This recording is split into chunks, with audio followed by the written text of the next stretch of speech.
es una persona, yo pensaba siempre en aquellos españoles del siglo de oro que podían estar combatiendo en una batalla, en Lepanto, donde fuera, y después podían escribir un libro de poesía, ¿no?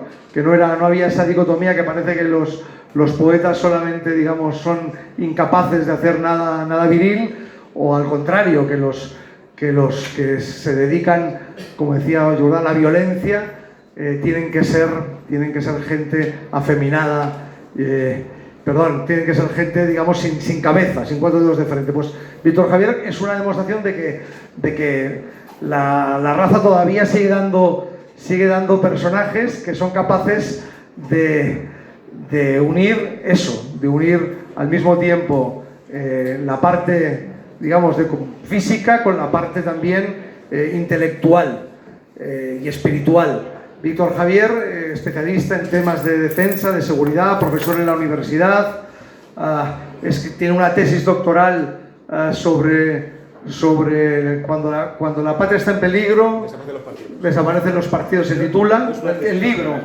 un libro donde ha estudiado el papel del carlismo durante la crisis del desastre del 98, ¿no? La crisis del 98. Pero hoy está aquí para hablarnos sobre la forja del guerrero, del arquetipo del guerrero, y vamos, estoy convencido de que vamos a disfrutar mucho con él. Víctor Javier. Muchas gracias. Muchas gracias, Jorge.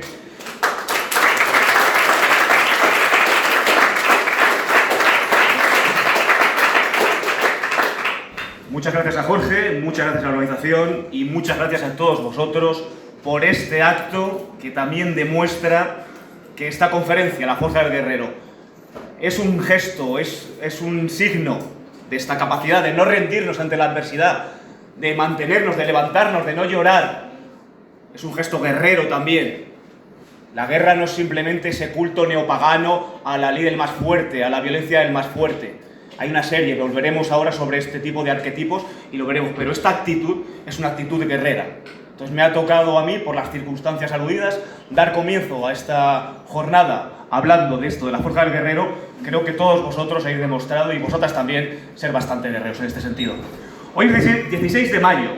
Hoy se celebra la fiesta de San Juan Nepomuceno. San Juan Nepomuceno es el patrón de la Infantería de Marina española. Algo que me interpela directamente, pues parte de mi formación la hice en la Escuela de Infantería de Marina, General Martí Fuster, por cierto, un oficial catalán de Cartagena.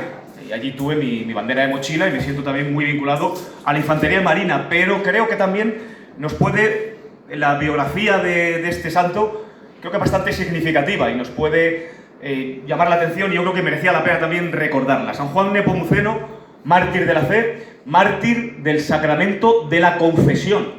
Y ustedes dirán, un señor de Bohemia, ¿qué circunstancia histórica le lleva a ser patrón de la Infantería de Marina española, la más antigua y la más gloriosa del mundo?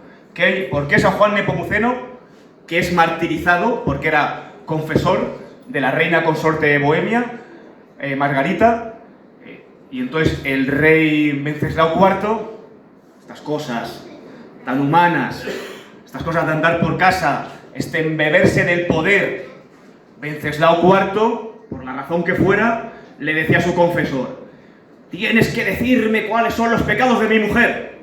No sabemos si la reina es una santa o no. Todos pasamos o tenemos que pasar por el confesionario. Pero San Juan de Nepomuc, San Juan Nepomuceno, españolizado, no se mantuvo y sufrió un martirio brutal, y por eso fue confesor, mártir de la fe, por defender el sacramento de la confesión. ¿Por qué es el patrón de la Infantería de Marina? Pues un signo, en mi opinión, muy significativo. Cuando se crea el batallón de Sotavento, en la América española, cuando lo crea el capitán general de Nueva España, señala que San Juan de Nepomuceno es el primer patrón, no de toda la Infantería de Marina, luego fue posteriormente, ya en el siglo XIX, pero en un primer momento, siglo XVI, patrón de ese batallón, de la Infantería de Marina. ¿Por qué? Porque ese rasgo de guardar el secreto, lo elevaba y lo equiparaba al acto que tiene el guerrero, al acto que tiene el soldado siempre que sirva a una autoridad legítima de servir a las consignas dadas y, por supuesto, no revelarlas al enemigo. Pues yo creo que también debemos aprender este ejemplo que hoy creo que providencialmente hace coincidir esta jornada con el día de San Juan Nepomuceno. Aprendamos también las lecciones de este gran santo. No un santo español, pero un santo también patrón de la Infantería de Marina Española. La fuerza del guerrero. Muchos de ustedes, muchos buenos amigos, sois fieles o estáis familiarizados con el rito latino de la misa de siempre, el cual al final del prefacio entona aquel cántico Sanctus, Sanctus, Sanctus, Dominus Deus Sabaoth. La reforma litúrgica del 69 lo traduce como bueno, además lo cambia, porque une no está en ningún lugar de la misa. En la misa de siempre es antes del prefacio, luego ya la consagración, que la consagración, como sabemos, la hace el sacerdote en silencio, porque es ipse Christus, el mismo Cristo que va al altar. Prefacio, y después de la consagración es cuando cantamos el himno litúrgico de alabanza, el Benedictus. Pues bien, en la misa de siempre, el Sanctus Sanctus Dominus Deus Sabaoth. En la reforma litúrgica se traduce indebidamente Santo, Santo es el Señor Dios del universo. Pero no quiere decir eso. Santo, Santo, Santo es el Señor Dios de las batallas.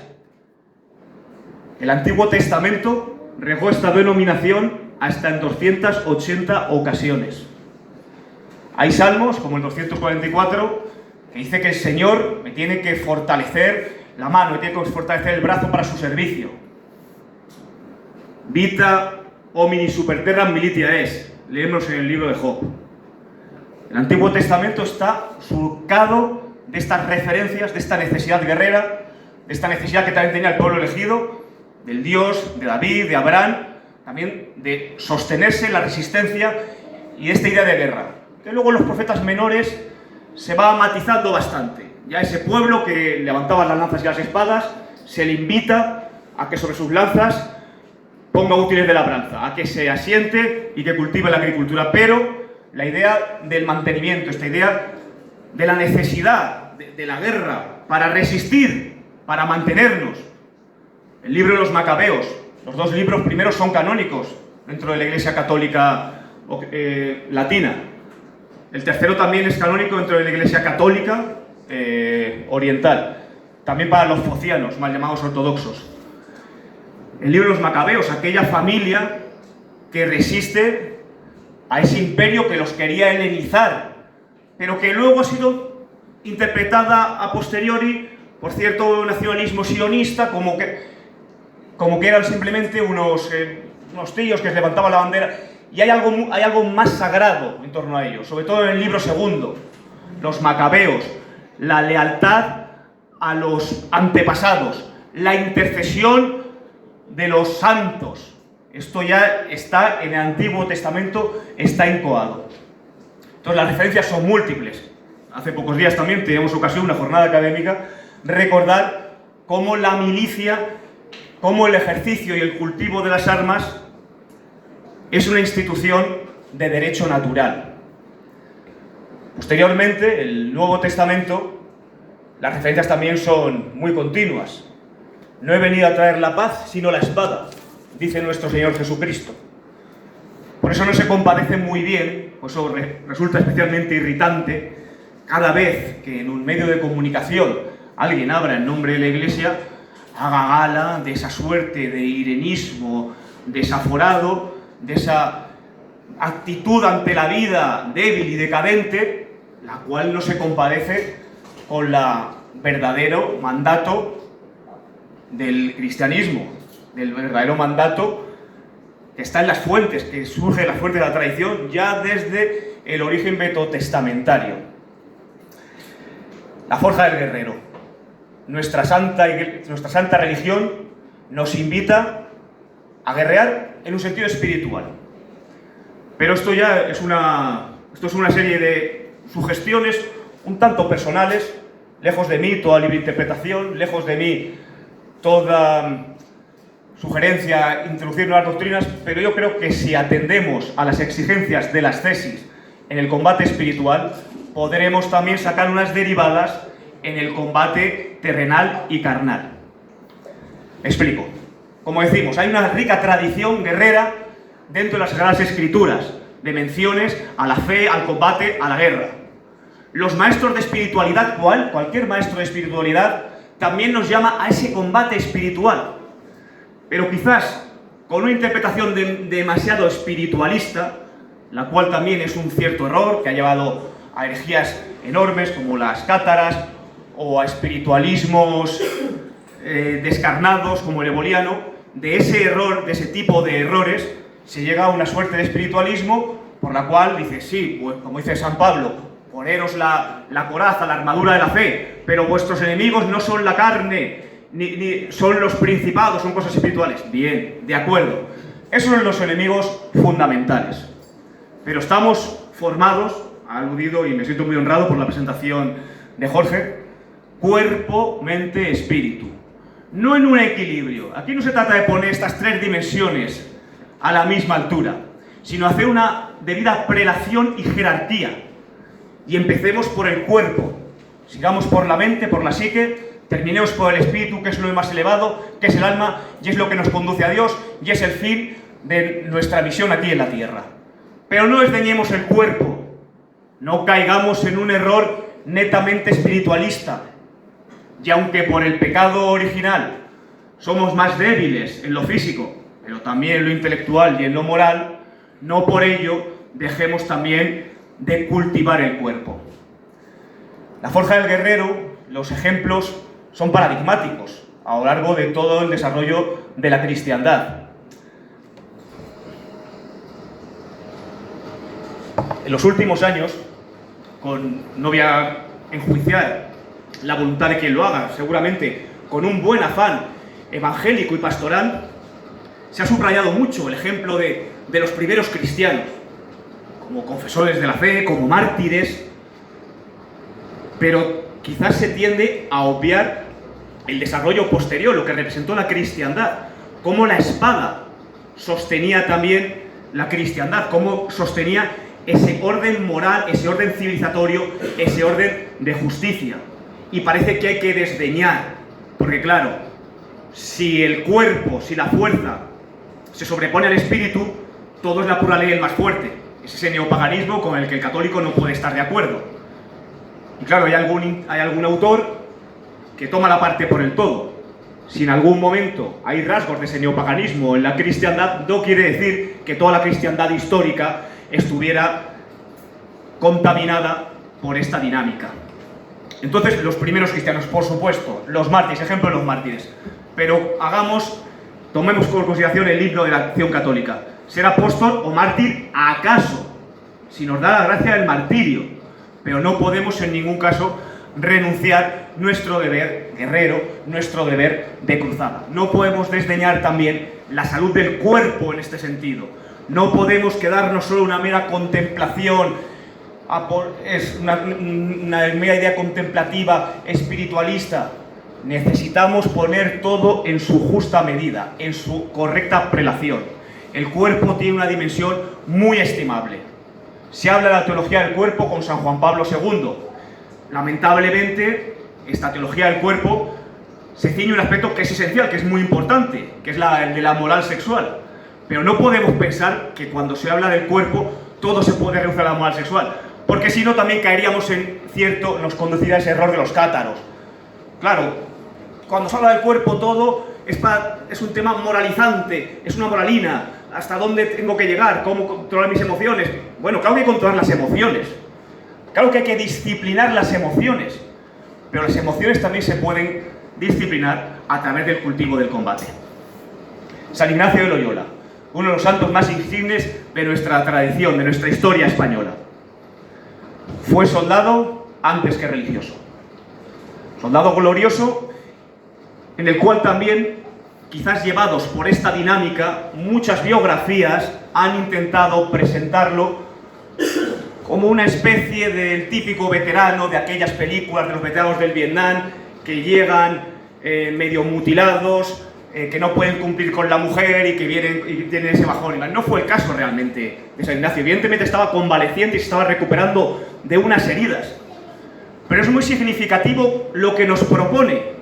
¿Qué propone? Una compañía. ¿Y qué es una compañía? Una unidad militar, la compañía de Jesús. ¿Y qué nos propone para nuestra santidad? Para crecer en el conocimiento de Dios y en la unión con Dios. Unos ejercicios espirituales. Unos ejercicios que en su época no simplemente eran los ejercicios de hoy andar por casa del mundo del fitness, eran los ejercicios militares también. En cualquier caso, el cultivo del deporte sí que puede ser, en cierto modo, una preparación o puede ser una representación de esto que nos propone. Cuando los maestros de la espiritualidad, cuando nuestro Señor, cuando el Antiguo Testamento se nos proponen tantos ejemplos de combate, no se nos está proponiendo algo inasequible, algo que no podamos desarrollar. Se nos está llamando al combate. Y seguramente para entender verdaderamente el combate espiritual es muy oportuno también ejercitarse en el combate físico, porque es una perfecta analogía. Nuestro Señor no habla de, por ejemplo, del vuelo espiritual, de cosas que físicamente no están a nuestro alcance. San Ignacio de Loyola, cuando habla o los maestros de la espiritualidad, cuando hablan del combate espiritual, hablan de algo que estaba en otras sociedades, en otras civilizaciones, estaban muy a mano, aún están en el mundo que nos ha tocado vivir, seguramente en otras latitudes. Hay otras civilizaciones que afortunadamente siguen cultivando ese desarrollo físico, pero no por un mero mirarse el ombligo, no por un mero desarrollo, sino con vistas a tener una sociedad más justa, una sociedad más sana, una sociedad mejor. Entonces, algunas de las ideas que les querría plantear. Cuando se nos habla del combate espiritual, resulta muy oportuno también llevarlo al combate físico. Entonces, cuando estemos ante un combate físico, cuando estemos preparados físicamente, cuando entrenemos con esa voluntad, con ese afán, es cuando entenderemos las dificultades del combate espiritual. Es cuando estamos en una época de oscuridad, de noche oscura, como decía San Juan de la Cruz. Podemos hacer una analogía perfecta, porque muchos de los que entrenan aquí y mantienen también, igual entrenan y no tienen una vida espiritual, igual otros de ustedes tienen una vida espiritual, pero no entrenan, no tienen ese combate físico propiamente dicho, se encuentran con momentos de desesperanza, de no avanzo, de no persevero. Eso nos puede pasar tanto en el espíritu como en el cuerpo. Y yo creo que ambas circunstancias tiendan a converger, nos puede ayudar a crecer en ese sentido. Porque el cuerpo, no solo la teología del cuerpo va de tema de moral sexual, de teología sexual. Se dice que el cuerpo es el templo del Espíritu Santo. Me atrevo a decir, y esto es una denominación muy personal, el templo también debe ser armadura del Espíritu Santo. No podemos solo cultivar la pura espiritualidad. No podemos simplemente, a quien por su gracia o por su carácter lo tenga muy claro, bendito sea. Pero la mayoría de todos nosotros, personas ordinarias, nuestra vida ordinaria no tiene que ser solo pensar que tenemos que santificarnos, por ejemplo, a través del trabajo, de los trabajos que no nos gustan nada, que los trabajos están mal pagados, unos trabajos que solo sirven para enriquecer a los enemigos de la cristiandad y a los enemigos de España muchas veces.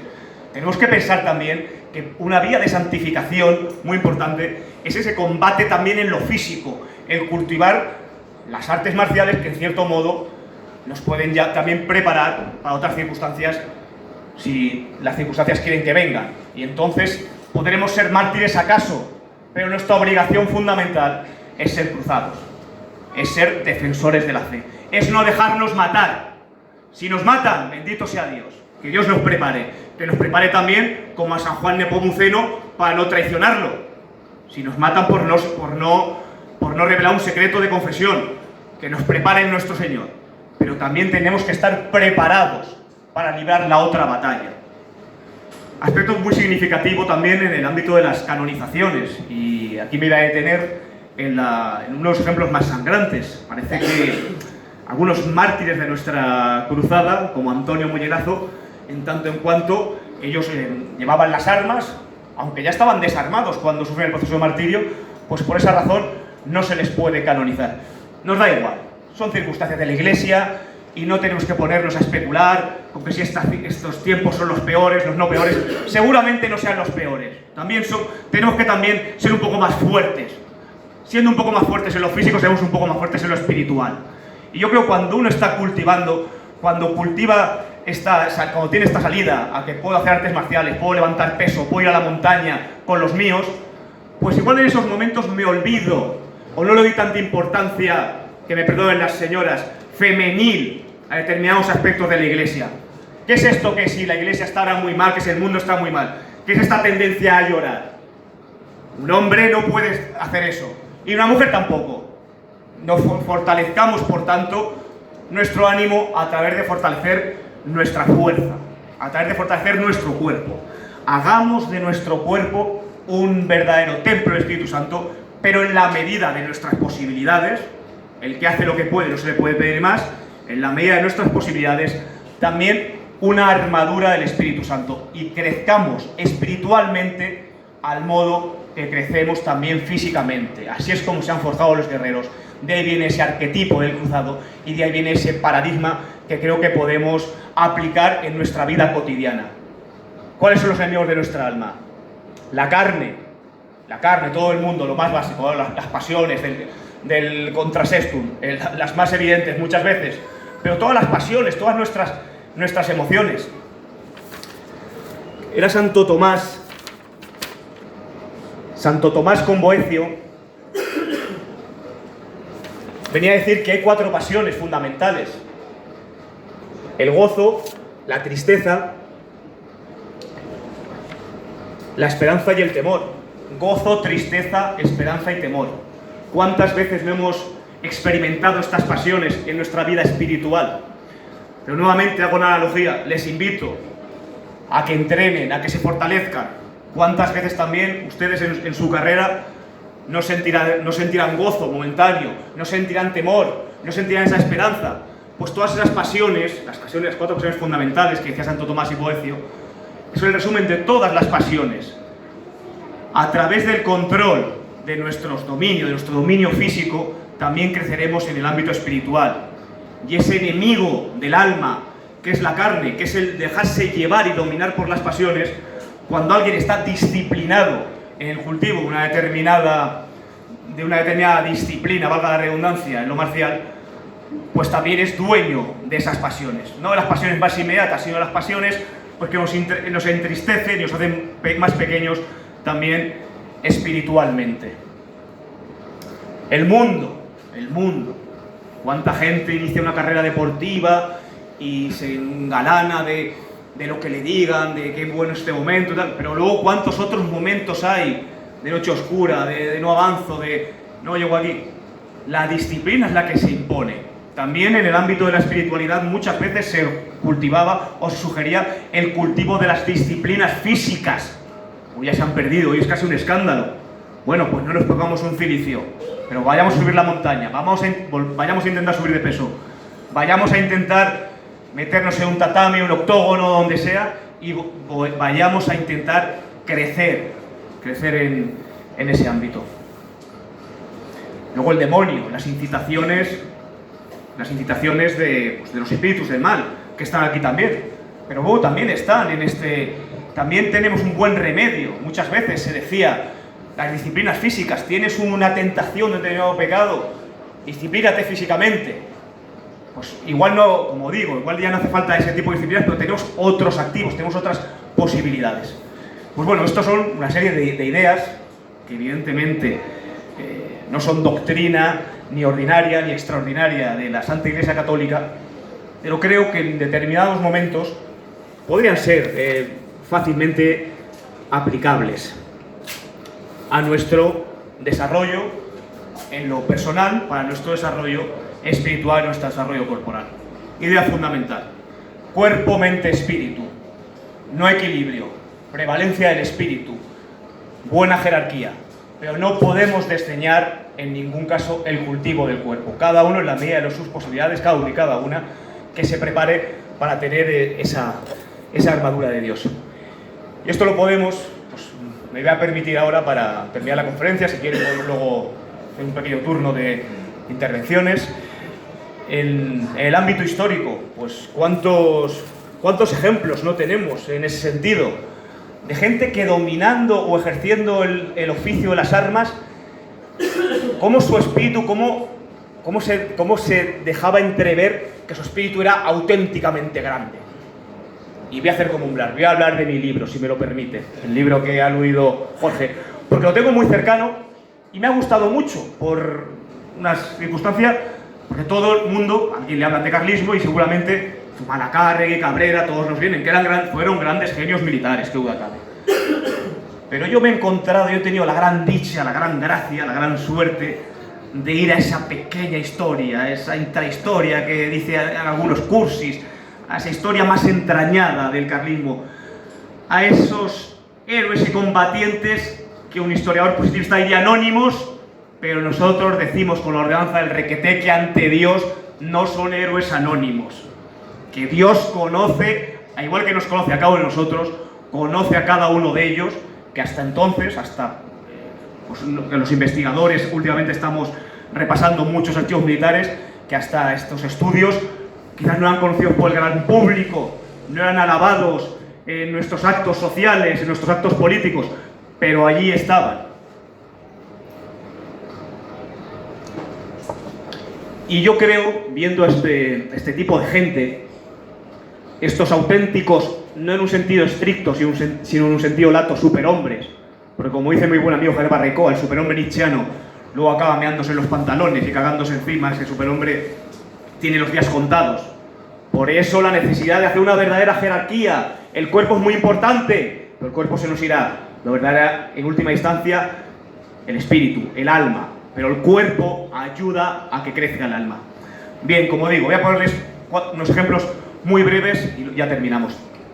Don Leoncio González de Granda, militar de carrera, teniente, 1869, sexenio revolucionario, que era como si hubiera ganado Podemos y la ETA aquí en España en las elecciones, se abre un proceso revolucionario. ¿Y qué hacen los tradicionalistas? Pues en un primer momento, casi sin rey, casi sin medios, empiezan ya los primeros alzamientos previos a la Tercera Guerra Carlista.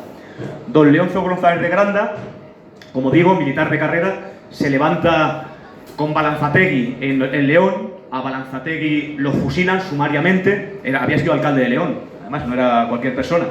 Pues los liberales lo fusilan sumariamente y a Leoncio González de Granda lo mandan a Cuba a luchar, porque en ese momento también se había habido una insurrección separatista en Cuba y por economía de guerra los liberales entienden y dicen, bueno, esta gente, si los matamos, no, bueno, los matamos y ya está, pero quizás en Cuba van a luchar contra los separatistas cubanos, que también son sus enemigos, y confiamos en ellos, porque pese a que los manda un régimen que no es el suyo, aquí se está dilucidando el mantenimiento de la integridad de la patria. Pues Leoncio González de Granda, siendo teniente, es degradado a soldado, y evidentemente también sus enemigos lo mandan a los puestos de mayor peligro. Los puestos de mayor peligro en la Manigua, además, porque uno puede ser militar de carrera en la península con una doctrina de la guerra que va de una determinada manera, una doctrina más clásica, frentes, ejércitos que se enfrentan de esta manera, pero la Manigua te podía venir de todos lados, podía venir un ataque, una emboscada del enemigo. Participa, y esto está en su archivo militar de Segovia, que estén demostrados, participa en 40 acciones de guerra. Un militar hoy entra en la academia, en la que sea, se va a jubilar seguramente sin pegar un solo tiro. Bendito sea Dios también. No hay que ser, por estar preparados para la guerra, no hay que desear la guerra. Pero en aquella época, pues las guerras estaban ahí y la política era la continuación de la guerra por otros medios. La guerra, perdón, era la continuación de la política por otros medios. Gonzalo Fernández de Granda, 40 veces entra en Cuba en guerra. Cuando lo van a licenciar por una herida, inmediatamente vuelve a la península. ¿Qué hace? ¿Se va a disfrutar de un retiro dorado? Se alista en la Tercera Guerra Carlista. En aquellas guerras, además, que una herida de cualquier manera te podía costar la vida, fácilmente, donde no había antibióticos, donde no había esa sanidad militar. Otro ejemplo, Emilio Vallejos. Ya nos vamos a ir a la guerra posterior, a la de 1898. Veterano de la Tercera Guerra Carlista, entra unas 40 veces también en acciones de batalla en la Tercera Guerra Carlista. Lo mandan preso, pasa a la cárcel, y en lugar de que su espíritu se haga más pequeño, en lugar de quejarse que qué mal está todo, que qué mal está la política, que qué mal están los obispos, se embarca en la compañía transatlántica y cuando viene la agresión yanqui a España en la guerra de 1898, él con 70 años, se presenta voluntario a uno de estos buques mercantes que eran de la compañía transatlántica de don Antonio López, y se presenta a uno de esos buques que son artillados. Les ponen una ametralladora en la proa y con 70 años se vaya a luchar a intentar matar yanquis en defensa de la españolidad de Cuba.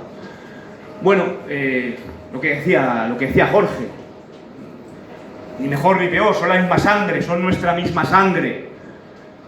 Quizás que tenían, quizás que estos ejemplos paradigmáticos, ¿qué significaban? Pues la forja de dos guerreros que con el cultivo de las armas pues también cultivaban el espíritu. Por eso ya, para finalizar, pues os invito a todos a que tomamos ejemplos como estos dos de luchadores, de combatientes no muy conocidos que no han pasado a la posteridad, pero pensemos en ellos y que nos inspire. Y pensemos que como ellos hubo otros miles, otros decenas de miles y otros cientos de miles y de millones a lo largo de toda la historia de España, que cultivando su cuerpo a través del oficio de las armas tantas veces también engrandecieron su espíritu y que nos sirvan de modelo. Muchas gracias.